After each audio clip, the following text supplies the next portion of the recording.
इरम कमरे में दाखिल होते हुए कहती है, मैम आपने मुझे बुलवाया था।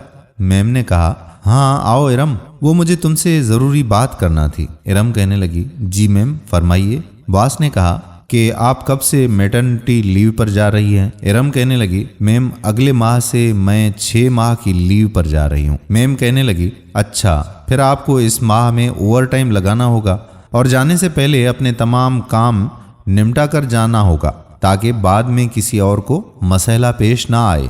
आपको तो पता है कि ऐसे में मुझे सब एम्प्लॉइज तंग करेंगे और कोई भी अपना काम ढंग से नहीं करेगा। इरम कहने लगी, जी ठीक है मैम, मैं अपना सब काम अच्छे से करूंगी ताकि मेरे बाद किसी को कोई मसला दरपेश ना हो। वो कहने लगी, गुड, चलें अब आप जा सकती हैं। कुछ दिन गुजर जाने के बाद इरम को उसकी बॉस ने दोबारा बुला लिया। इरम कमरे में दाखिल होते ही कहने लगी, जी मैम फरमाइए।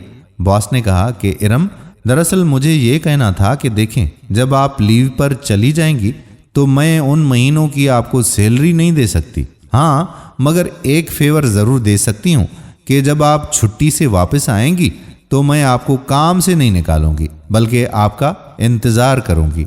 हाँ, मगर आपकी जगह कॉन्ट्रैक्ट बेस पर मैं किसी और को हायर ज़रूर कर लूँगी ताकि मेरा काम चलता रहे और आप वाली सैलरी मैं उसको दे दूँ।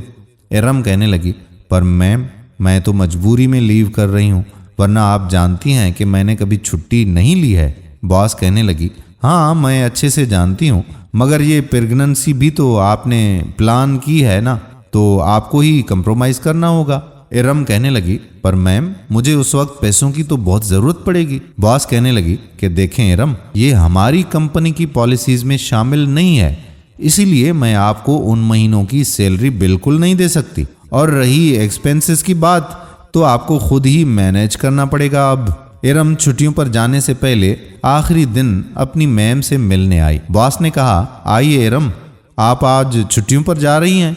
इरम ने कहा, जी मैम।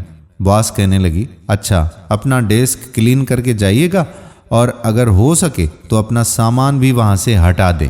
इरम कहने लगी, पर मैम मैं तो 6 महीने के लिए जा रही हूँ, बस इसके बाद तो मैं आऊँगी ही, फिर सामान वही रहने देती हूँ। बॉस ने कहा कि हाँ, पर आपके बाद जिसको मुझे हायर करना है उसके लिए खाली जगह चाहिए होगी ना, इसलिए आप जाते वक्त अपना सामान साथ ले जाइएगा। इरम ने कहा, जी ठीक है मैम, और इरम वापस आई, अपना सामान लपेटा और घर को चली गई। एक दिन वो घर में यूं ही बैठी थी कि उसे एक ईमेल रिसीव होता है जिसे देखकर वो शॉक्ड रह जाती है, क्योंकि कंपनी उसका टर्मिनेशन लेटर उसे ईमेल करती है।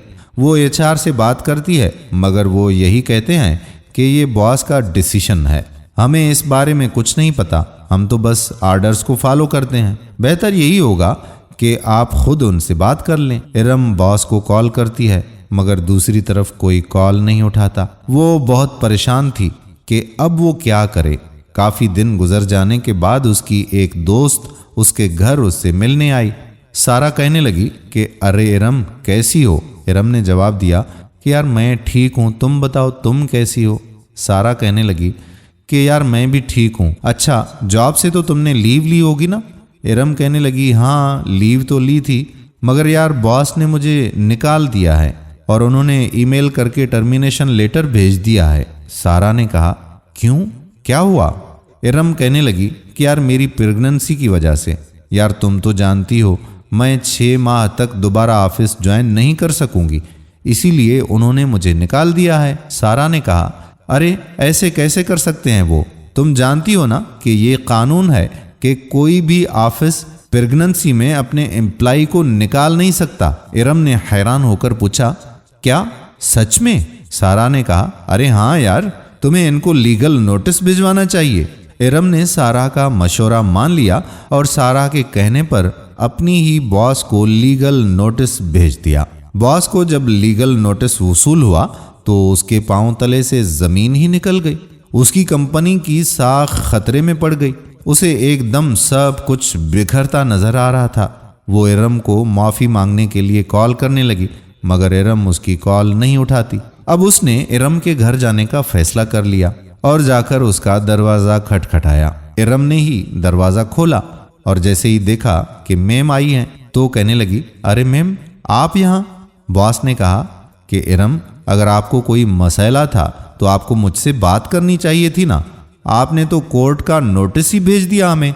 इरम ने कहा कि सॉरी मैम, पर अब आपको कैसे याद आ गया मैम? जब मैं आपको कॉल्स कर रही थी तब तो आपने एक भी कॉल मेरी अटेंड नहीं की और मुझे टर्मिनेशन लेटर भी भेज दिया। बॉस कहने लगी कि इरम प्लीज पुरानी बातें भूल जाओ और प्लीज मुझे बताओ कि तुम अब क्या चाहती हो। जो तुम चाहोगी मैं वैसा ही करूंगी। अब बस तुम ये नोटिस वापस ले लो, वरना मेरी कंपनी बर्बाद हो जाएगी। इरम ने कहा कि मैम, ये सब तो आपको तब सोचना चाहिए था ना, जब आप मेरी ला इल्मी का फायदा उठा रही थी। मुझे तो अब पता चला है कि मैटरनिटी लीव में कंपनी ना सिर्फ एम्प्लॉय को तनख्वाह देने की जिम्मेदार है, बल्कि वो उसे निकाल भी नहीं सकते हैं। और अब मैं आपसे कोर्ट में ही मिलूंगी। दोस्तों, जो लोग इस तरह से लोगों का हक खाने की कोशिश करते हैं, उन लोगों के साथ ऐसा ही होना चाहिए। उम्मीद करते हैं कि हमारी आज की वीडियो आपको ज़रूर पसंद आई होगी और अपने दोस्तों के साथ ज़रूर शेयर करेंगे, ताकि हमारी बहनें जान सकें कि उनके लिए कवानीन किस तरह से बने हुए हैं। आने वाली वीडियो तक अपने मेज़बान कादिर बख्श कल्होड़ो को इजाज़त दीजिए। अल्लाह हाफिज़।